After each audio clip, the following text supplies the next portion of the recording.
My name is Joni Rinne. I'm an owner and a CEO from metal company in HNR Konepaja in Kotka, Finland. We have founded that company in 1983. We have 30 people and 15 of them are welders and 15 are machining specialists. We make different kind of things for stainless steel, like tanks, water separators. That's very hard to make that kind of things, and that's why we're using special equipments like ESAB welding machine.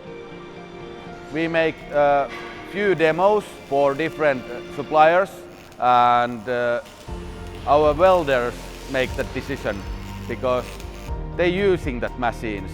They want a ESAB, absolutely they want a ESAB. We make only stainless steel, and that's why we have to use Warrior Edge. It's very easy to use it. It's really high performance. They have a very good team for ESAB. And if you need some help, you just call and they came here and they always try to solve your problems. Our next step is robot weldings, and it's also used with ESAB machines.